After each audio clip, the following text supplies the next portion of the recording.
ভোলার লালমোহন উপজেলার ফরাজগঞ্জ ইউনিয়ন পরিষদের চেয়ারম্যান মোহাম্মদ ফরহাদ হোসেন মুরাদ এবং সকল ইউপি সদস্যদের অপসারণ ও দুর্নীতিমুক্ত ইউনিয়ন পরিষদ চেয়ে বিক্ষোভ মিছিল ও সমাবেশ করেছে এলাকাবাসী।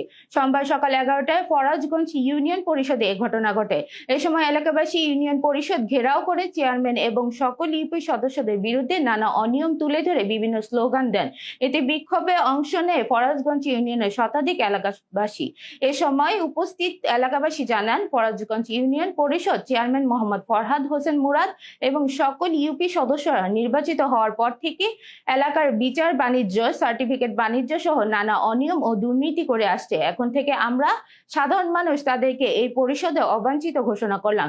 এই সময় উপস্থিত ছিলেন বিএনপি আহ্বায়ক মোহাম্মদ গিয়াসউদ্দিন, যুগ্ম আহ্বায়ক মোহাম্মদ জাকির হোসেন জান্টু, যুবদলের সভাপতি মোহাম্মদ ওমর ফারুক ব্যাপারী, সাধারণ সম্পাদক মোহাম্মদ রাসেল সিপা, সাংগঠনিক সম্পাদক মোহাম্মদ জাহিরুল ইসলাম শাহিন, শ্রমিক দলের মোতাহার সর্দার, সাবেক ছাত্র দলের সভাপতি মিজান হোসেন সহ স্থানীয় বিভিন্ন সংগঠনের নেতাকর্মী এবং সাধারণ জনগণ উপস্থিত ছিলেন।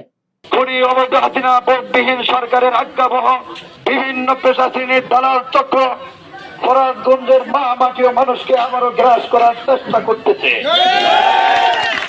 আমরা যখন শুনেছি যে অবৈধ হাসিনার আজ্ঞাবহ ভোটবিহীন কিছু সংখ্যক চেয়ারম্যান এবং মেম্বার সহ কিছু দুষ্কৃত হাইব্রিড যারা বিএনপি থেকে চলে গিয়ে বিএনপিকে আহত করেছেন, বিএনপির উপর নির্যাতিত করেছেন, সাধারণ মানুষের উপর নির্যাতনের চরম শিকায় পৌঁছে গিয়েছিলেন, তাদেরকে আমরা দেখা গেছে আপনাদের মাধ্যমে আমরা ফরাজগঞ্জবাসী তাদেরকে আমরা শক্ত হাতে দমন করবো ইনশাআল্লাহ।